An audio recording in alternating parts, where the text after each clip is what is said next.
ਵਾਹਿਗੁਰੂ ਜੀ ਕਾ ਖਾਲਸਾ ਵਾਹਿਗੁਰੂ ਜੀ ਕੀ ਫਤਿਹ। ਮੈਂ ਤੁਹਾਡੀ ਹੋਸਟ ਪ੍ਰੀਤ ਕੌਰ ਨਿਊਜ਼ ਟੀਵੀ 84 ਦੇ ਨਾਲ ਵੀਅਰਸ। ਇਸ ਵਾਰ ਫਰਾਂਸ ਦੇ ਪ੍ਰਧਾਨ ਮੰਤਰੀ ਫ੍ਰੈਂਕੋਇਸ ਹੋਲਾਂਡੇ ਭਾਰਤੀ ਰਿਪਬਲਿਕ ਡੇ ਦੇ ਖਾਸ ਮਹਿਮਾਨ ਹਨ। ਸੰਡੇ ਨੂੰ ਇਹ 2 ਘੰਟੇ ਦੇ ਲਈ ਚੰਡੀਗੜ੍ਹ ਵੀ ਆਏ ਸਨ। ਵੀਅਰਸ, ਇਹਨਾਂ ਨੇ ਚੰਡੀਗੜ੍ਹ ਨੂੰ ਹੈਰੀਟੇਜ ਸਟੇਟਸ ਬਣਾਉਣ ਦੀ ਗੱਲਬਾਤ ਕੀਤੀ, ਪਰ ਅਫਸੋਸ ਇਸ ਗੱਲ ਦਾ ਹੈ ਕਿ ਆਪਣੇ ਆਪ ਨੂੰ ਪੰਥਕ ਸਰਕਾਰ ਕਹਿਵਾਉਣ ਵਾਲੇ ਬਾਦਲ ਅਕਾਲੀ ਦਲ ਜਾਂ ਸ਼੍ਰੋਮਣੀ ਗੁਰਦੁਆਰਾ ਪ੍ਰਬੰਧਕ ਕਮੇਟੀ ਨੇ ਫਰਾਂਸ ਦੇ ਪ੍ਰੈਜ਼ੀਡੈਂਟ ਮਿਸਟਰ ਹੋਲਾਂਡੇ ਦੇ ਨਾਲ ਫਰਾਂਸ ਦੇ ਵਿੱਚ ਚੱਲ ਰਹੇ ਟਰਬਨ ਇਸ਼ੂ ਤੇ ਕੋਈ ਗੱਲਬਾਤ ਨਹੀਂ ਕੀਤੀ। ਵੀਅਰਸ, ਜਿਵੇਂ ਸਾਰੇ ਜਾਣਦੇ ਹੋ ਕਿ ਫਰਾਂਸ ਦੇ ਵਿੱਚ ਸਿੱਖਾਂ ਨੂੰ ਦਸਤਾਰ ਸਜਾ ਕੇ ਸਕੂਲ ਤੇ ਕਾਲਜਸ ਜਾਣ ਦੀ ਇਜਾਜ਼ਤ ਨਹੀਂ ਹੈ ਅਤੇ ਨਾ ਹੀ ਕਿਸੇ ਸਰਕਾਰੀ ਲੀਗਲ ਡਾਕੂਮੈਂਟ ਜਾਂ ਆਈਡੀ ਤੇ ਦਸਤਾਰ ਦੇ ਨਾਲ ਸਿੱਖ ਆਪਣੀ ਕੋਈ ਪਿਕਚਰ ਖਿਚਵਾ ਸਕਦੇ ਹਨ, ਜਿਸ ਬਾਰੇ ਅਸੀਂ ਬਹੁਤ ਵਾਰ ਯੂਨਾਈਟਿਡ ਸਿੱਖਸ ਦੇ ਮੈਂਬਰਸ ਨਾਲ ਗੱਲਬਾਤ ਕੀਤੀ ਹੈ। ਇਸ ਵਾਰ ਵੀ ਅਸੀਂ ਯੂਨਾਈਟਿਡ ਸਿੱਖਸ ਨੂੰ ਹੀ ਕ੍ਰੈਡਿਟ ਦਿੰਦੇ ਹਾਂ। ਜਿਹੜਾ ਕੰਮ ਪੰਜਾਬ ਸਰਕਾਰ ਨੂੰ ਕਰਨਾ ਚਾਹੀਦਾ ਸੀ ਉਹ ਯੂਨਾਈਟਿਡ ਸਿੱਖਸ ਨੇ ਕਰਕੇ ਦਿਖਾਇਆ। ਯੂਨਾਈਟਿਡ ਸਿੱਖਸ ਦੇ ਨੁਮਾਇੰਦਿਆਂ ਨੇ ਸਿੱਖਾਂ ਦੀ ਆਇਡੈਂਟੀਟੀ ਦੇ ਬਾਰੇ ਫ੍ਰੈਂਚ ਪ੍ਰੈਜ਼ੀਡੈਂਟ ਨੂੰ ਲੈਟਰ ਲਿਖੀ। ਇਸ ਦੇ ਨਾਲ ਦੂਸਰੀ ਲੈਟਰ ਪੰਜਾਬ ਦੇ ਚੀਫ ਮਿਨਿਸਟਰ ਨੂੰ ਵੀ ਲਿਖੀ, ਉਹਨਾਂ ਨੂੰ ਉਹਨਾਂ ਦੇ ਫਰਜ਼ ਯਾਦ ਕਰਵਾਉਣ ਦੇ ਲਈ। ਸੋ ਵੀਅਰਸ, ਅੱਜ ਅਸੀਂ ਇਸ ਟੌਪਿਕ ਤੇ ਅਤੇ ਜਿਹੜਾ SGPC ਤੇ ਹਾਈ ਕੋਰਟ ਦੇ ਵਿੱਚ ਕੇਸ ਚੱਲ ਰਿਹਾ ਸੀ, ਜਿਹੜਾ ਸੁਪਰੀਮ ਕੋਰਟ ਤੱਕ ਪਹੁੰਚਿਆ ਹੈ, ਉਸ ਬਾਰੇ ਗੱਲਬਾਤ ਕਰਾਂਗੇ ਸਿੱਖ ਸਕਾਲਰ ਤੇ ਲਿਖਾਰੀ ਸਰਦਾਰ ਗੁਰਤੇਜ ਸਿੰਘ ਜੀ ਨਾਲ, ਜਿਹੜੇ ਕਿ ਇਸ ਵੇਲੇ ਚੰਡੀਗੜ੍ਹ ਤੋਂ ਸਾਡਾ ਫੋਨ ਲਾਈਨ ਤੇ ਜੁੜ ਚੁੱਕੇ ਨੇ। ਜੀ ਵੀਰ ਜੀ, ਵਾਹਿਗੁਰੂ ਜੀ ਕਾ ਖਾਲਸਾ ਵਾਹਿਗੁਰੂ ਜੀ ਕੀ ਫਤਿਹ। ਵਾਹਿਗੁਰੂ ਜੀ ਕੀ ਫਤਿਹ। ਜੀ ਵੀਰ ਜੀ, ਅੱਜ ਅਸੀਂ 2-3 ਵਿਸ਼ੇਸ਼ ਟਾਪਿਕ ਤੇ ਗੱਲਬਾਤ ਕਰਾਂਗੇ, ਪਰ ਸਭ ਤੋਂ ਪਹਿਲਾਂ ਅਸੀਂ ਸ਼ੁਰੂ ਕਰਦੇ ਹਾਂ ਜਿਹੜਾ ਫਰਾਂਸ ਦੇ ਜਿਹੜੇ ਪ੍ਰੈਜ਼ੀਡੈਂਟ ਦੀ ਜਿਹੜੀ ਚੰਡੀਗੜ੍ਹ ਦੀ ਵਿਜ਼ਿਟ ਹੋਈ ਉਸ ਬਾਰੇ। ਜਿਸ ਤਰ੍ਹਾਂ ਇਹਨਾਂ ਨੇ ਚੰਡੀਗੜ੍ਹ ਦੀ ਹੈਰੀਟੇਜ ਸਟੇਟਸ ਦੇ ਉੱਪਰ ਗੱਲਬਾਤ ਕੀਤੀ, ਪਰ ਜਿਹੜਾ ਫਰਾਂਸ ਦੇ ਵਿੱਚ ਜਿਹੜੀ ਮੇਨ ਪ੍ਰੋਬਲਮ ਸਿੱਖਾਂ ਨੂੰ ਆ ਰਹੀ ਸੀਗੀ ਟਰਬਨ ਇਸ਼ੂ ਦੀ ਗੱਲਬਾਤ, ਬਿਲਕੁਲ ਨਹੀਂ ਇਸ ਚੀਜ਼ ਨੂੰ ਟੱਚ ਕੀਤਾ। ਤੁਸੀਂ ਇਸ ਵਿਜ਼ਿਟ ਨੂੰ ਕਿਵੇਂ ਵੇਖਦੇ ਹੋ? ਵਿਵਾ ਇਸ ਤਰ੍ਹਾਂ ਹੈ ਕਿ ਇਸ ਵੇਲੇ ਜੀ ਪੰਜਾਬ ਦੇ ਵਿੱਚ ਔਰ ਇਸ ਤੋਂ ਪੰਜਾਬ ਤੋਂ ਬਾਹਰ ਸਿੱਖਾਂ ਦਾ ਕੋਈ ਹਮਦਰਦ ਨਹੀਂ, ਕੋਈ ਵਾਲੀ ਵਾਰਿਸ ਨਹੀਂ ਔਰ ਕੋਈ ਸਰਕਾਰ ਸਿੱਖਾਂ ਦੀ ਗੱਲ ਕਰਨ ਵਾਸਤੇ ਤਿਆਰ ਨਹੀਂ ਜੀ, ਬਲਕਿ ਜਿਹੜੀ ਕੇਂਦਰੀ ਸਰਕਾਰ ਹੈ ਔਰ ਕੇਂਦਰੀ ਜਿਹੜੀ ਰੂਲਿੰਗ ਪਾਰਟੀ ਹੈ BJP, ਉਸ ਦੀ ਭਾਵਨਾ ਇਹ ਹੈ ਕਿ ਸਿੱਖਾਂ ਨੂੰ ਔਰ ਬਾਕੀ ਸਾਰੇ ਜਿਹੜੇ ਵੀ ਘੱਟ ਗਿਣਤੀਆਂ ਹਨ ਹਿੰਦੁਸਤਾਨ ਦੇ ਵਿੱਚ, ਇਹਨਾਂ ਨੂੰ ਖਤਮ ਕਰ ਦਿੱਤਾ ਜਾਵੇ ਤਾਂ ਹੀ ਹਿੰਦੁਸਤਾਨ ਮਜ਼ਬੂਤ ਹੋ ਸਕਦਾ ਹੈ। ਸੋ ਉਹ ਆਪਣੀ ਰੌਂ ਦੇ ਵਿੱਚ ਚਲੇ ਜਾ ਰਹੇ ਹਨ ਔਰ ਇਹ ਲੋਕ ਜਿਹੜੇ ਇੱਥੇ ਬੈਠੇ ਤੁਹਾਨੂੰ ਲੱਗਦੇ ਨੇ ਵੱਡੇ ਵੱਡੇ ਦਾੜੇ ਪ੍ਰਕਾਸ਼ ਕਰਕੇ ਤੇ ਇਹ 8-8 ਫੁੱਟ ਦੇ ਬੰਦੇ ਬੈਠੇ ਨੇ ਜਿਹੜੇ 75 ਸਾਲਾਂ ਦੇ 80 ਸਾਲਾਂ ਦੇ ਅਕਾਲੀ ਦਲ ਦੇ ਆਪਣੇ ਆਪ ਨੂੰ ਨੁਮਾਇੰਦੇ ਕਹਾਉਂਦੇ ਨੇ। ਇਹਨਾਂ ਨੇ ਸਭ ਤੋਂ ਪਹਿਲਾਂ 1995 ਦੇ ਵਿੱਚ ਸਿੱਖ ਅਕਾਲੀ ਦਲ ਦਾ, ਸ਼੍ਰੋਮਣੀ ਅਕਾਲੀ ਦਲ ਦਾ ਜਿਹੜੀ ਸਿੱਖ ਨੁਮਾਇੰਦਗੀ ਦੀ ਦਾਅਵੇਦਾਰ ਸੀ, ਉਸ ਦਾਅਵੇਦਾਰੀ ਨੂੰ ਖਤਮ ਕੀਤਾ ਹੈ ਤੇ ਉਸ ਤੋਂ ਬਾਅਦ ਇਹਨਾਂ ਨੂੰ ਇੱਕ ਰਾਜ ਕਰਨ ਦੇ ਰਹੇ ਨੇ। ਉਸ ਤੋਂ ਪਹਿਲਾਂ ਅਕਾਲੀ ਦਲ ਨੇ ਬਥੇਰੀਆਂ ਸਰਕਾਰਾਂ ਬਣਾਈਆਂ ਸਨ, ਲੇਕਿਨ ਕੋਈ ਵੀ ਸਰਕਾਰ ਆਪਣਾ ਸਮਾਂ ਪੂਰਾ ਕਰਕੇ ਨਹੀਂ ਸੀ ਸੱਤਾ ਦੇ ਵਿੱਚੋਂ ਨਿਕਲੀ, ਬਲਕਿ ਅੱਧ ਵਿਚਾਲਿਓਂ ਹਰ ਵਾਰ ਉਹਨਾਂ ਨੂੰ ਪ੍ਰੈਜ਼ੀਡੈਂਟ ਰੂਲ ਲਾਗੂ ਕਰਕੇ ਖਤਮ ਕਰ ਦਿੱਤਾ ਗਿਆ ਸੀ। ਸੋ ਉਹ ਲੋਕ ਚਾਹੁੰਦੇ ਸਨ ਕਿ ਤੁਸੀਂ ਆਪਣੀ ਸਿੱਖੀ ਛੱਡੋ ਤੇ ਉਸ ਤੋਂ ਬਾਅਦ ਰਾਜ ਲਓ ਤੇ ਆਪਣੇ ਪੈਸੇ ਕਮਾਓ ਤੇ ਆਪਣੇ ਘਰ ਭਰੋ, ਖਜ਼ਾਨੇ ਭਰੋ, ਇਸ ਦੇ ਵਿੱਚ ਸਾਨੂੰ ਇਤਰਾਜ਼ ਨਹੀਂ, ਲੇਕਿਨ ਸਿੱਖੀ ਦੀ ਗੱਲ ਅਸੀਂ ਤੁਹਾਡੇ ਕੋਲੋਂ ਬਰਦਾਸ਼ਤ ਨਹੀਂ ਕਰ ਸਕਦੇ। ਇਸ ਕਰਕੇ ਇਹਨਾਂ ਨੇ ਅਕਾਲੀ ਦਲ ਨੂੰ 94-95 ਦੇ ਵਿੱਚ ਮੋਗਾ ਕਾਨਫਰੰਸ ਕਰਕੇ ਇੱਕ ਪੰਜਾਬੀ ਪਾਰਟੀ ਬਣਾ ਲਿਆ, ਜਿਹੜੀ ਕਿ ਸਿੱਖਾਂ ਦੀ ਗੱਲ ਕਰਨ ਤੋਂ ਮੁਨਕਰ ਹੈ। ਹੁਣ ਦੇਖੋ ਕੀ ਬਹਾਨੇ ਇਹਨਾਂ ਦੇ ਕਿ ਚੰਗਾ ਭਲਾ ਮੁੱਖ ਮੰਤਰੀ ਹੈ, ਬਾਕੀ ਡਿਪਟੀ ਮੁੱਖ ਮੰਤਰੀ ਹੈ, ਕੇਂਦਰ ਦੇ ਵਿੱਚ ਇਹਨਾਂ ਦੇ ਪਰਿਵਾਰ ਦੇ ਮੈਂਬਰ ਕੈਬਨਿਟ ਦੇ ਵਿੱਚ ਹਨ, ਲੇਕਿਨ ਕੋਈ ਵੀ ਉਸ ਨੂੰ ਨਹੀਂ ਮਿਲ ਸਕਿਆ ਪ੍ਰੈਜ਼ੀਡੈਂਟ ਨੂੰ ਔਰ ਆਪਣੀ ਗੱਲ ਨਹੀਂ ਕਰ ਸਕਿਆ।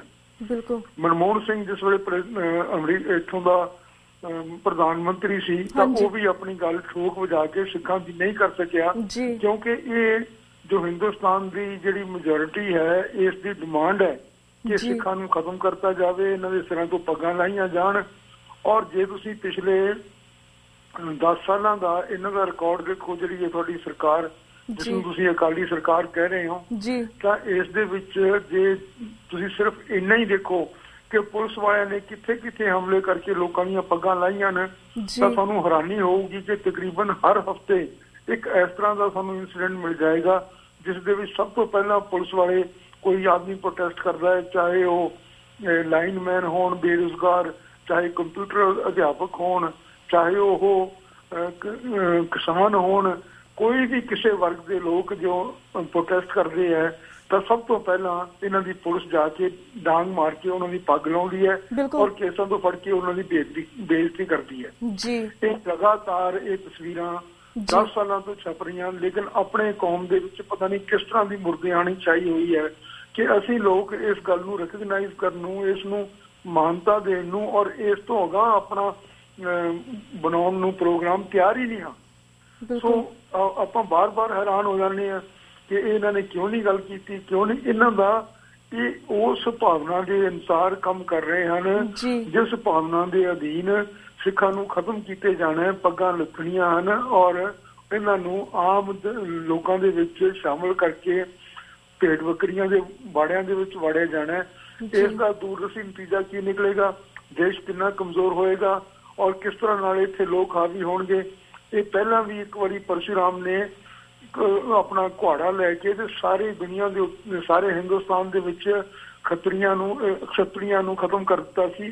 ਤੇ ਜਦੋਂ ਮੁਗਲਾਂ ਦੇ ਤੇ ਮੁਸਲਮਾਨਾਂ ਦੇ ਤੇ ਇਹਨਾਂ ਦੇ ਬਾਹਰਲੇ ਲੋਕਾਂ ਦੇ, ਅਰਬੀ ਲੋਕਾਂ ਦੇ ਤੇ ਹੁਣ ਲੋਕਾਂ ਦੇ, ਜੱਟਾਂ ਦੇ ਹਮਲੇ ਹੋਣ ਲੱਗੇ ਤਾਂ ਉਸ ਵੇਲੇ ਪਤਾ ਲੱਗਿਆ ਕਿ ਹੁਣ ਅਸੀਂ ਕੀ ਕਰੀਏ।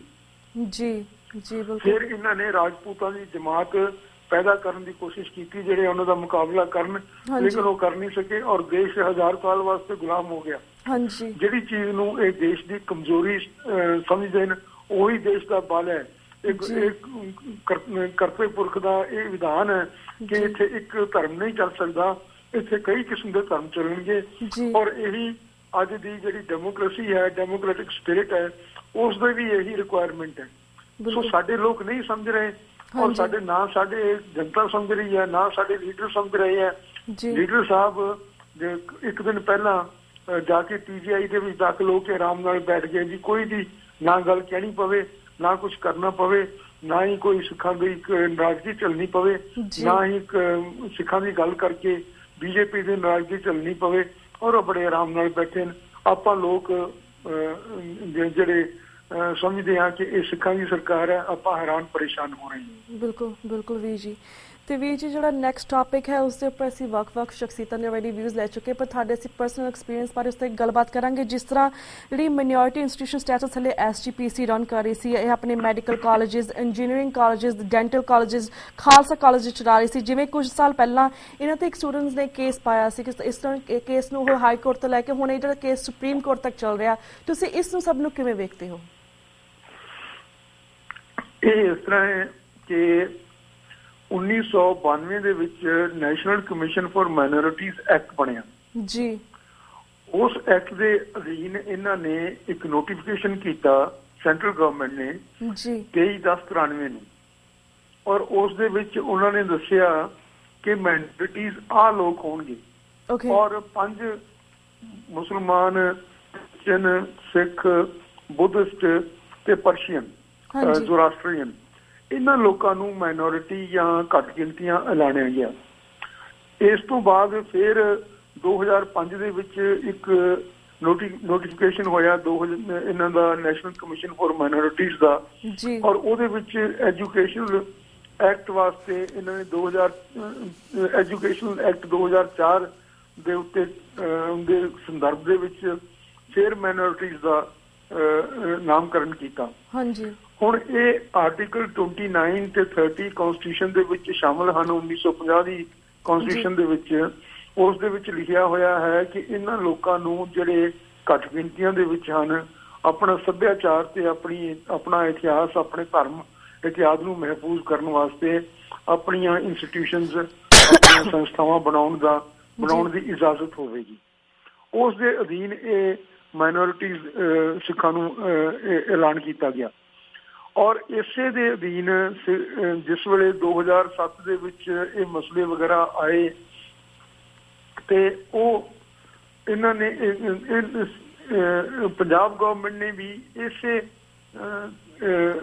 ਇਸੇ ਪ੍ਰਾਵਧਾਨ ਦੇ ਅਨੁਸਾਰ ਜਾਂ ਇਸੇ ਦੇ ਅਨੁਸਾਰ ਆਪਣੇ ਜਿਹੜੀਆਂ ਇੰਸਟੀਟਿਊਸ਼ਨ ਸਨ ਉਹਨਾਂ ਨੂੰ ਮਾਈਨੋਰਿਟੀ ਸਟੇਟਸ ਦੇ ਦਿੱਤਾ 3/4/2001 ਨੂੰ ਪੰਜਾਬ ਗਵਰਨਮੈਂਟ ਨੇ ਆਪਣਾ ਇੱਕ ਨੋਟੀਫਿਕੇਸ਼ਨ ਇਸ਼ੂ ਕਰਕੇ ਹੁਣ ਇਹ ਜਿਹੜਾ ਨੋਟੀਫਿਕੇਸ਼ਨ ਹੈ ਇਸ ਦੇ ਅਨੁਸਾਰ 50% ਸੀਟਾਂ ਸਿੱਖਾਂ ਵਾਸਤੇ ਰਾਖਵੀਆਂ ਰੱਖਣੀਆਂ ਤੇ ਬਾਕੀ ਦੀਆਂ ਸੀਟਾਂ ਕਿਸੇ ਹੋਰ ਨੂੰ ਦਿੱਤੀਆਂ ਜਾ ਸਕਦੀਆਂ ਹਨ। ਹਾਂਜੀ, ਇਹਨਾਂ ਨੇ ਗਵਰਨਮੈਂਟ ਨੇ ਇਹ ਨੋਟੀਫਿਕੇਸ਼ਨ ਕਰ ਦਿੱਤਾ।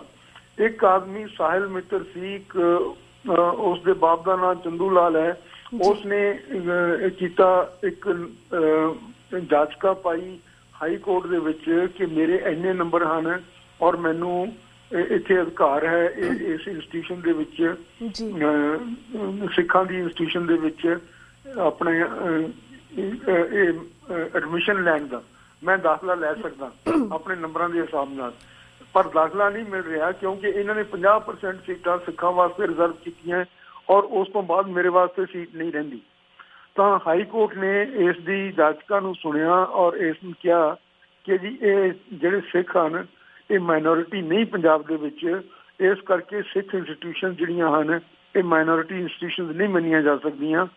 ਔਰ ਉਹਨਾਂ ਨੇ ਹਾਈ ਕੋਰਟ ਨੇ ਦੋ ਚੀਜ਼ਾਂ ਦੇ ਬਾਰੇ ਖਾਸ ਤੌਰ ਤੇ ਉੱਤੇ ਲਿਖਿਆ ਕਿ ਇੱਕ ਤਾਂ ਜਿਹੜਾ ਡੈਫੀਨੇਸ਼ਨ ਹੈ ਸਿੱਖ ਦਾ SGPC ਦੀ ਐਕਟ ਦੇ ਵਿੱਚ, ਉਹ ਡੈਫੀਨੇਸ਼ਨ ਆਰਟੀਕਲ 29-30 ਦੇ ਉੱਤੇ ਹਾਵੀ ਨਹੀਂ ਹੁੰਦਾ।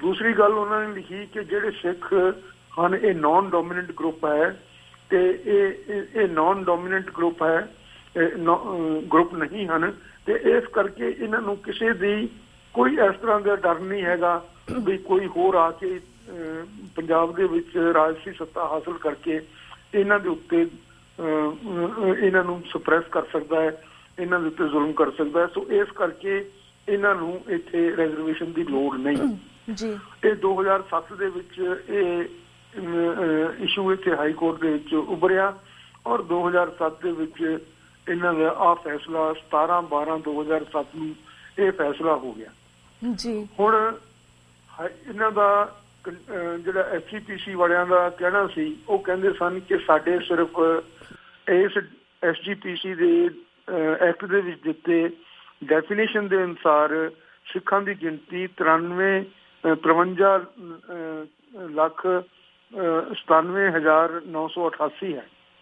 ਹਾਲਾਂਕਿ ਪੰਜਾਬ ਦੇ ਵਿੱਚ ਜਿਹੜੇ ਵੋਟਰ ਹਨ ਉਹ 1,65,71,000 ਹਨ। ਸੋ ਮਤਲਬ ਇਹ ਸੀ ਇਹਨਾਂ ਦਾ ਕਿ ਅਸੀਂ ਤੀਜਾ ਹਿੱਸਾ ਹਾਂ ਤੇ ਅਸੀਂ ਮਾਈਨੋਰਿਟੀ ਹਾਂ। ਹਾਂਜੀ, ਹੁਣ ਇਹ ਕੇਸ ਚਲਾ ਗਿਆ ਸੁਪਰੀਮ ਕੋਰਟ ਦੇ ਵਿੱਚ ਜੀ। ਇਹ 2008 ਤੋਂ ਸੁਪਰੀਮ ਕੋਰਟ ਦੇ ਵਿੱਚ ਹੈ ਕੇਸ ਔਰ ਇਹਨਾਂ ਨੂੰ ਚਾਹੀਦਾ ਸੀਗਾ ਕਿ 2008 ਤੋਂ ਲੈ ਕੇ ਅੱਜ ਤੱਕ ਇਸ ਦੀ ਤਿਆਰੀ ਕਰਦੇ ਔਰ ਇਸ ਦਾ ਮੁਕਾਬਲਾ ਕਰਨ ਵਾਸਤੇ ਆਪਣੇ ਵਕੀਲਾਂ ਨੂੰ ਬਰੀਫ ਕਰਦੇ। ਹਾਂਜੀ, ਹੁਣ ਜਦੋਂ ਪਿਛਲੇ ਮਹੀਨੇ ਇਹ ਕੇਸ ਜਾਂ ਇਸ ਮਹੀਨੇ ਇਹ ਕੇਸ ਜਿਸ ਵੇਲੇ ਆਇਆ ਸੁਣਵਾਈ ਵਾਸਤੇ ਤਾਂ ਹਾਈ ਕੋਰਟ ਸੁਪਰੀਮ ਕੋਰਟ ਦੇ ਜੱਜਾਂ ਨੇ ਕਿਹਾ, ਬੈਂਚ ਦੇ ਉੱਤੇ ਬੈਠੇ ਜਿਹੜੇ ਜੱਜ ਹਨ ਉਹਨਾਂ ਨੇ ਕਿਹਾ ਕਿ ਸਾਨੂੰ ਸਿਰਫ ਇੱਕ ਪਾਸੇ ਦੀ ਵਾਕਫੀਅਤ ਮਿਲ ਰਹੀ ਹੈ, ਦੂਸਰੇ ਪਾਸੇ ਦੇ ਬਾਰੇ ਕੋਈ ਕੁਝ ਕਹਿਣ ਨੂੰ ਤਿਆਰ ਨਹੀਂ ਕਿਉਂਕਿ ਉਹਨਾਂ ਨੂੰ ਗਵਰਨਮੈਂਟ ਨੇ ਤੇ ਨਾ ਹੀ SGPC ਨੇ ਉਹਨਾਂ ਨੂੰ ਬਰੀਫ ਨਹੀਂ ਕੀਤਾ ਪ੍ਰੋਪਰਲੀ ਔਰ ਉਹਨਾਂ ਨੂੰ ਪਤਾ ਨਹੀਂ ਕਿ ਉਹਨਾਂ ਨੇ ਕੀ ਗੱਲ ਕਹਿਣੀ ਹੈ ਇਸ ਕੇਸ ਦੀ ਡਿਫੈਂਸ ਦੇ ਵਿੱਚ। ਹੁਣ ਇਹੋ ਜਿਹਾ ਕੇਸ 2009 ਦੇ ਵਿੱਚ ਇੱਕ ਹਾਈ ਕੋਰਟ ਦੇ ਵਿੱਚ ਆਇਆ ਸੀ, ਉਸ ਦੇ ਵਿੱਚ ਵੀ ਗੁਰਲੀਨ ਕੌਰ ਨੂੰ ਇਸ ਵਾਸਤੇ ਐਡਮਿਸ਼ਨ ਨਹੀਂ ਸੀ ਮਿਲੀ ਕਿ ਉਸਦੇ ਕੋਈ ਕੇਸਾਂ ਦੀ ਬੇਅਦਬੀ ਉਸਨੇ ਕੀਤੀ ਹੋਈ ਸੀ। ਜੇ ਇਹ ਸਿਆਣੇ ਹੁੰਦੇ SGPC ਵਾਲੇ ਤਾਂ ਇਹੋ ਜਿਹਾ ਕੇਸ ਸੁਪਰੀਮ ਕੋਰਟ ਦੇ ਵਿੱਚ, ਹਾਈ ਕੋਰਟ ਦੇ ਵਿੱਚ ਨਹੀਂ ਸੀ ਆਉਣ ਦੇਣਾ ਚਾਹੀਦਾ ਔਰ ਬੱਚੇ ਨੂੰ ਸਮਝਾ ਬੁਝਾ ਕੇ ਉਸਨੂੰ ਠੀਕ ਕਰ ਲੈਣਾ ਚਾਹੀਦਾ ਸੀ। ਲੇਕਿਨ ਇਹਨਾਂ ਨੇ ਉਹ ਜਿਸ ਵੇਲੇ ਇੱਥੇ ਆ ਗਿਆ ਤਾਂ ਫਿਰ ਮਸਲਾ ਹੋਰ ਬਣ ਗਿਆ ਕਿ ਹੁਣ ਸਿੱਖ ਕੌਣ ਹੁੰਦਾ ਹੈ, ਕਿ ਕੇਸਾਂ ਦੀ ਬੇਅਦਬੀ ਕਰਨ ਵਾਲੇ ਨੂੰ ਸਿੱਖ ਕਿਹਾ ਜਾ ਸਕਦਾ ਹੈ, ਸ਼ਾਹੀਧਾਰੀ ਸਿੱਖ ਹੁੰਦੇ ਨੇ ਕਿ ਨਹੀਂ ਹੁੰਦੇ ਨੇ। ਗੁਰੂ ਸਾਹਿਬਾਨ ਨੇ ਕੇਸ ਰੱਖੇ ਸਨ ਸਾਰਿਆਂ ਨੇ ਕਿ ਨਹੀਂ, ਕਿ ਗੁਰੂ ਗ੍ਰੰਥ ਸਾਹਿਬ ਦੇ ਵਿੱਚ ਇਸ ਤਰ੍ਹਾਂ ਦੀ ਹਦਾਇਤ ਹੈ ਕਿ ਸਿੱਖ ਵਾਸਤੇ ਕੇਸ ਰੱਖਣੇ ਜ਼ਰੂਰੀ ਨੇ, ਕਿ ਇਹ ਜਿਹੜੀ ਔਰ ਜੋ ਵੀ ਇਹਨਾਂ ਦੇ ਸਾਰੇ ਮਸਲੇ ਸੀਗੇ ਉਸ ਇਸ ਚੀਜ਼ ਦੇ ਉੱਤੇ ਬੋਇਲ ਡਾਊਨ ਕਰਦੇ ਸਨ ਕਿ ਸਿੱਖਾਂ ਦੀ ਸੈਪਰੇਟ ਆਇਡੈਂਟੀਟੀ ਦੇਸ਼ ਵਾਸਤੇ ਘਾਤਕ ਹੈ ਜਾਂ ਇਹ ਦੇਸ਼ ਵਾਸਤੇ ਇਹ ਚੰਗੀ ਹੈ। ਇਹਨੂੰ ਸਾਬਤ ਕਰਨਾ ਸੀ ਇਹਨਾਂ ਨੇ ਇਤਿਹਾਸ, ਕਲਚਰ, ਜੋ ਸਿੱਖ ਧਰਮ ਦਾ ਜੋ ਰਵਾਇਤਾਂ ਰੀਤਾਂ ਚਲੀਆਂ ਆ ਰਹੀਆਂ ਉਹਨਾਂ ਦੇ ਅਨੁਸਾਰ, ਗੁਰੂ ਗ੍ਰੰਥ ਸਾਹਿਬ ਦੇ ਹੁਕਮਾਂ ਦੇ ਅਨੁਸਾਰ ਇਹਨਾਂ ਨੇ ਸਾਬਤ ਕਰਨਾ ਸੀ ਜੀ। ਬਾਰ-ਬਾਰ ਹਾਈ ਕੋਰਟ ਨੇ ਕਿਹਾ ਕਿ ਸਾਨੂੰ ਤੁਸੀਂ ਇਹ ਇੱਕ ਐਫੀਡੇਵਿਟ ਦਿਓ ਔਰ ਜੋ ਐਫੀਡੇਵਿਟ ਇਹਨਾਂ ਨੇ ਪੇਸ਼ ਕੀਤਾ ਉਹ ਬਿਲਕੁਲ ਠੀਕ ਨਹੀਂ ਸੀ ਤੇ ਸਾਰੀ ਦੁਨੀਆ ਦੇ ਵਿੱਚ ਸਿੱਖਾਂ ਨੇ ਉਸ ਦੇ ਬਰਖਲਾਫ ਪ੍ਰੋਟੈਸਟ ਕੀਤਾ ਕਿਉਂਕਿ ਉਹਦੀ ਐਡਵਰਟਾਈਜ਼ਮੈਂਟ ਕਾਫੀ ਹੋ ਚੁੱਕੀ ਸੀ। ਤੇ ਫਿਰ ਇੱਥੇ ਇੱਕ ਪੰਜ ਪ੍ਰਧਾਨੀ ਅਕਾਲੀ ਦਲ ਵਾਲਿਆਂ ਨੇ ਮੈਨੂੰ ਬਤੌਰ ਇੱਕ ਸਪੈਸ਼ਲਿਸਟ ਉੱਥੇ ਕੋਰਟ ਦੇ ਵਿੱਚ ਪੇਸ਼ ਕੀਤਾ। ਹਾਈ ਕੋਰਟ ਦੇ ਵਿੱਚ ਜਿਹੜੇ ਵਕੀਲ ਪੇਸ਼ ਹੁੰਦੇ ਨੇ ਉਹਨਾਂ ਨੂੰ ਵਿਚਾਰਿਆਂ ਨੂੰ ਆਪਣੇ ਵਕਾਲਤ ਦਾ ਪਤਾ ਹੁੰਦਾ। ਉਹ ਬੜੇ ਬੜੇ ਮਾਹਰ ਬੜੇ ਆਪਣੇ ਫੂਲਕਾ ਵਰਗੇ ਤੁਲਸੀ ਵਰਗੇ ਬੜੇ ਵਕੀਲ ਪੇਸ਼ ਹੋਏ, ਲੇਕਿਨ ਉਹ ਗੱਲ ਨਹੀਂ ਸੀ ਕਹਿ ਸਕਦੇ ਜਿਹੜੀ ਉਹਨਾਂ ਨੂੰ ਪਤਾ ਨਹੀਂ ਔਰ ਉਹ ਕਲਚਰਲ ਹਿਸਟੋਰੀਕਲ ਧਾਰਮਿਕ ਪੱਖ ਤੋਂ ਕੁਝ ਨਹੀਂ ਸੀ। ਉਹ ਬਾਰ-ਬਾਰ ਕੋਰਟ ਵਾਲੇ ਕਹਿੰਦੇ ਰਹੇ ਕਿ ਸਾਨੂੰ ਆਹ ਪੱਖ ਚਾਹੀਦਾ, ਇਹ ਦੱਸੋ। ਔਰ SGPC ਨੇ ਕੋਈ ਵੀ ਬੰਦਾ ਇਹਨਾਂ ਕੋਲੇ ਕਾਲਜਿਸ ਹਨ, ਇਹਨਾਂ ਕੋਲੇ ਯੂਨੀਵਰਸਿਟੀਆਂ ਹਨ, ਇਹਨਾਂ ਦੇ ਸਰਕਾਰਾਂ ਚੱਲਦੀਆਂ ਯੂਨੀਵਰਸਿਟੀਆਂ ਦੇ ਵਿੱਚ ਵਾਈਸ ਚਾਂਸਲਰ ਲਾਉਂਦੇ ਆ, ਪ੍ਰੋਫੈਸਰ ਲਾਉਂਦੇ ਆ, ਲੇਕਿਨ ਕਿਸੇ ਨੂੰ ਇਹ ਉੱਥੇ ਪੇਸ਼ ਨਹੀਂ ਇਹਨਾਂ ਨੇ ਕੀਤਾ ਕਿ ਉਹ ਦੱਸੇ ਕਿ ਸਿੱਖ ਧਰਮ ਦਾ ਕੀ ਪੱਖ ਹੈ। ਸੋ ਉੱਥੇ ਜਦੋਂ ਮੈਂ ਪੇਸ਼ ਹੋਇਆ ਕੋਰਟ ਬੜਾ ਮਿਹਰਬਾਨ ਸੀ, ਉਹਨਾਂ ਨੇ ਕਈ ਘੰਟੇ ਵਿਚਾਰ ਸੁਣੀ ਔਰ ਉਸ ਤੋਂ ਬਾਅਦ ਥੋੜੀ ਬਹੁਤ ਰਾਹਤ ਸਿੱਖਾਂ ਨੂੰ ਮਿਲੀ। ਹੁਣ ਜਿਹੜਾ ਇਸ ਕੇਸ ਦੇ ਵਿੱਚ ਫੈਸਲਾ ਹੋਇਆ ਉਸ ਫੈਸਲੇ ਨੂੰ ਲੈ ਕੇ ਔਰ ਜੋ ਮੇਰਾ ਰਿਪਰੈਜ਼ੈਂਟੇਸ਼ਨ ਸੀ, ਜੋ ਮੇਰੀ ਉੱਥੇ ਪ੍ਰੈਜ਼ੈਂਟੇਸ਼ਨ ਸੀ ਕੋਰਟ ਦੇ ਵਿੱਚ, ਉਹ ਸਾਰੀ ਇਕੱਠੀ ਕਰਕੇ ਇੱਕ ਡਾਕਟਰ ਅਨਰੂਪਤਾ ਕੌਰ ਨੇ ਇੱਕ ਕਿਤਾਬ ਬਣਾ ਦਿੱਤੀ ਔਰ ਉਸ ਦੇ ਵਿੱਚ ਉਹ ਜੱਜਮੈਂਟ ਸਾਰੀ ਕੋਰਟ ਦੀ ਲਿਖ ਦਿੱਤੀ। ਹੁਣ ਇਸ ਵੇਲੇ ਇਹਨਾਂ ਨੂੰ ਇੰਨਾ ਵੀ ਕਾਫੀ ਹੋ ਜਾਂਦਾ ਜੇ ਉਹ ਉਸ ਕੋਰਟ ਇਹਨਾਂ ਨੂੰ ਆਪਣੇ ਵਕੀਲਾਂ ਨੂੰ ਉਹ ਜੱਜਮੈਂਟ ਹੀ ਪਹੁੰਚਾ ਦਿੰਦੇ ਤੇ ਉਹ ਕਿਤਾਬ ਹੀ ਪਹੁੰਚਾ ਦਿੰਦੇ। ਇਸ ਕਰਕੇ ਮੈਂ ਸੰਪਰਕ ਕੀਤਾ ਔਰ ਇੱਕ ਵਕੀਲ ਨੇ ਜਿਹੜਾ ਕਿ ਬੰਬੇ ਤੋਂ ਸੀ ਔਰ ਉਸਨੇ ਪ੍ਰੋਫੈਸਰ ਗਰੇਵਾਲ ਤੇ ਡਾਕਟਰ ਇੰਦੂ ਬਾਂਗਾ ਰਾਹੀਂ ਮੈਨੂੰ ਅਪਰੋਚ ਕੀਤਾ ਕਿ ਜੀ ਇੱਥੇ ਸਾਨੂੰ ਲੋੜ ਹੈ ਤੇ ਕੋਰਟ ਕਹਿ ਰਿਹਾ ਵੀ ਸਾਡੇ ਕੋਲ ਇਨਫੋਰਮੇਸ਼ਨ ਨਹੀਂ ਪਹੁੰਚ ਰਿਹਾ, ਕੋਰਟ ਨੂੰ ਇਨਫੋਰਮੇਸ਼ਨ ਦੇਣਾ ਚਾਹੀਦਾ ਹੈ ਤਾਂ ਕਿ ਗਲਤ ਫੈਸਲਾ ਨਾ ਹੋਵੇ।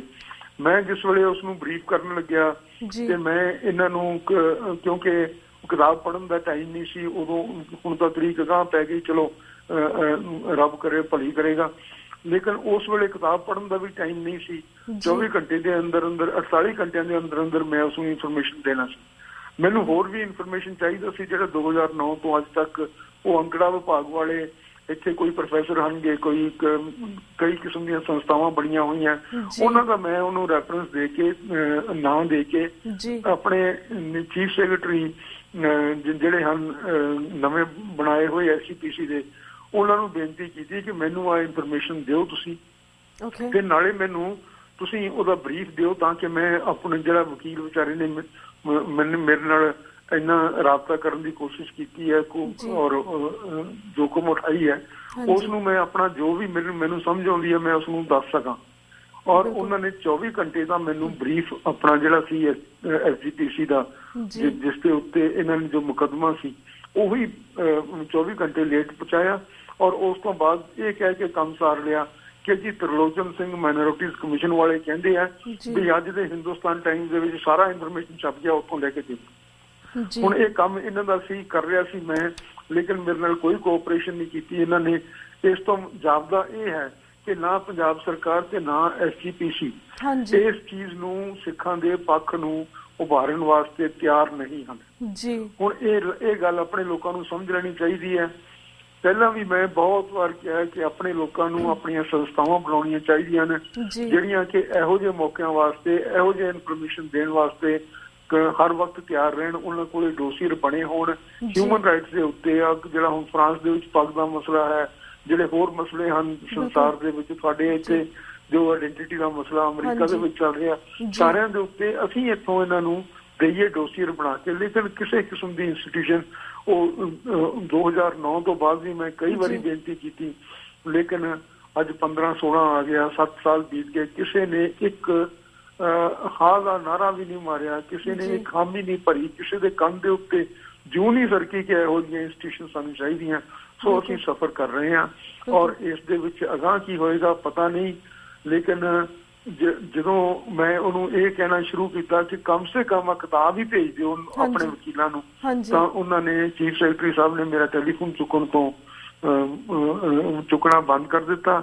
ਫਿਰ ਮੈਂ ਸਰਨਾ ਪਰਮਜੀਤ ਸਿੰਘ ਸਰਨਾ ਜਿਹੜੇ ਕਿ ਪ੍ਰਧਾਨ ਰਹੇ ਨੇ ਪਿੱਛੇ SGPC ਦਿੱਲੀ ਗੁਰਦੁਆਰਾ ਕਮੇਟੀ ਦੇ, ਉਹਨਾਂ ਨੂੰ ਬੇਨਤੀ ਕੀਤੀ। ਉਹਨਾਂ ਨੇ ਕਿਤਾਬ ਮੰਗਵਾ ਕੇ ਤੇ ਉਹ ਜਿਹੜਾ ਕੋਰਟ ਨੇ ਫਿਰ ਐਮਿਕਸ ਕਿਊਰੀ ਅਪਾਇੰਟ ਕੀਤਾ, ਜਿਸ ਦਾ ਮਤਲਬ ਸੀ ਕਿ ਫਰੈਂਡ ਆਫ ਕੋਰਟ, ਕਿਉਂਕਿ ਕੋਰਟ ਨੂੰ ਸਰਕਾਰ ਤੋਂ SGPC ਤੋਂ ਕੋਈ ਇਨਫੋਰਮੇਸ਼ਨ ਨਹੀਂ ਮਿਲ ਰਿਹਾ।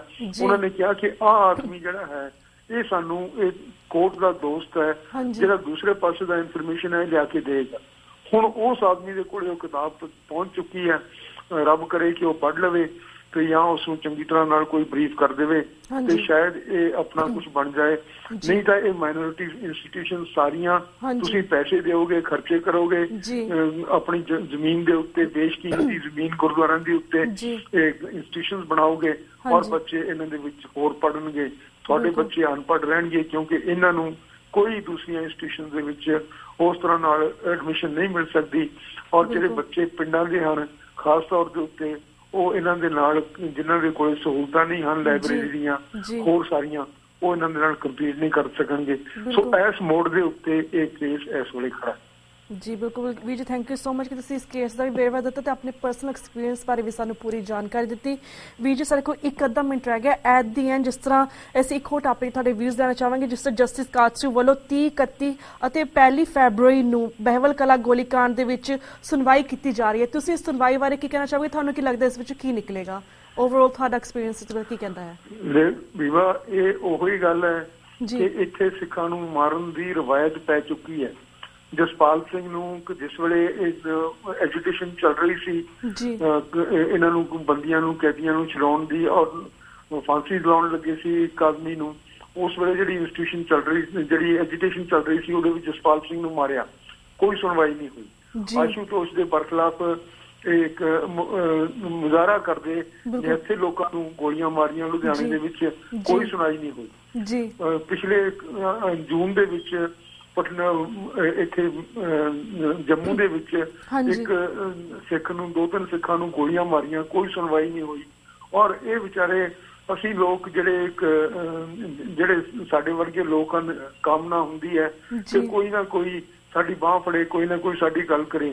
ਜਸਟਿਸ ਕਾਟਜੂ ਸ਼ਾਇਦ ਇਸ ਦੇ ਬਾਰੇ ਜਿਹੜੇ ਉਹ ਸਾਰੀਆਂ ਨੋਨ ਫੈਕਟਸ ਹੋਣਗੀਆਂ, ਸਭ ਨੂੰ ਪਤਾ ਹੈ ਕਿ ਨਿਹੱਥੇ ਸਿੱਖਾਂ ਦੇ ਉੱਤੇ ਬਿਨਾਂ ਗੌਰਮੈਂਟ ਦੇ ਕਿਸੇ ਮੈਜਿਸਟ੍ਰੇਟ ਦੇ ਹੁਕਮ ਦੇ ਉਹਨਾਂ ਦੇ ਗੋਲੀਆਂ ਚਲਾਈਆਂ ਗਈਆਂ ਗੈਰ ਕਾਨੂੰਨੀ ਤੌਰ ਦੇ ਉੱਤੇ।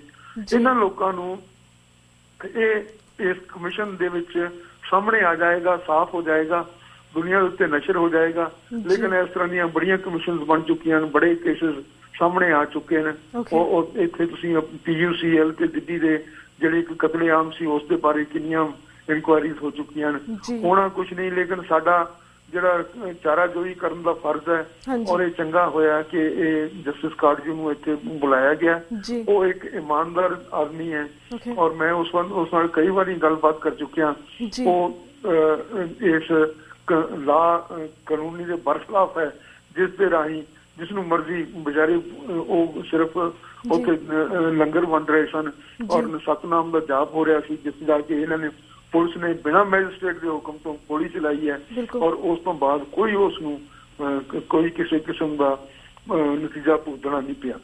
ਜੀ ਬਿਲਕੁਲ ਵੀਰ ਜੀ, ਥੈਂਕ ਯੂ ਸੋ ਮਚ। ਅਸੀਂ ਵੇਟ ਕਰਦੇ ਹਾਂ ਕਿ ਦੇਖਦੇ ਹਾਂ ਕਿ ਇਸ ਕੇਸ ਦੇ ਵਿੱਚ ਕੀ ਨਤੀਜਾ ਨਿਕਲ ਜਾਣੇ, ਬੈਠਣਗੇ, ਹੁਣ ਸੁਣਵਾਈ ਹੋਵੇਗੀ, ਅਸੀਂ ਵੀ ਇਸ ਚੀਜ਼ ਦੀ ਵੇਟ ਕਰਦੇ ਹਾਂ। ਸੋ ਵੀਰ ਜੀ, thank you so much for your time ਕਿ ਤੁਸੀਂ ਆਪਣਾ ਟਾਈਮ ਕੱਢ ਕੇ TV 84 ਦੇ ਦਰਸ਼ਕਾਂ ਦੇ ਰੂਬਰੂ ਹੋਏ, ਆਪਣੇ ਐਕਸਪੀਰੀਅੰਸ ਬਾਰੇ ਦੱਸੇ ਤੇ ਜਿਹੜੇ ਇਹ ਮੁੱਦੇ ਸੀਗੇ ਇਹਨਾਂ ਦੇ ਉੱਪਰ ਵੀ ਆਪਣੇ ਵਿਊਜ਼ ਸਾਡੇ ਦਰਸ਼ਕਾਂ ਨਾਲ ਸਾਂਝੇ ਕੀਤੇ। ਹੁਣ ਅਸੀਂ ਤੁਹਾਡੇ ਕੋਲ ਇਜਾਜ਼ਤ ਲੈਂਦੇ ਹਾਂ। ਵਾਹਿਗੁਰੂ ਜੀ ਕਾ ਖਾਲਸਾ, ਵਾਹਿਗੁਰੂ ਜੀ ਕੀ ਫਤਿਹ। ਵਿਊਅਰਸ, ਇਸ ਦੇ ਨਾਲ ਅਸੀਂ ਤੁਹਾਡੇ ਕੋਲ ਇਜਾਜ਼ਤ ਲੈਂਦੇ। ਕੱਲ੍ਹ ਨੂੰ ਮਿਲਾਂਗੇ ਸੇਮ ਟਾਈਮ ਸੇਮ ਸ਼ੋਅ ਤੇ। ਤਦ ਤੱਕ ਲਈ ਵਾਹਿਗੁਰੂ ਜੀ ਕਾ ਖਾਲਸਾ, ਵਾਹਿਗੁਰੂ ਜੀ ਕੀ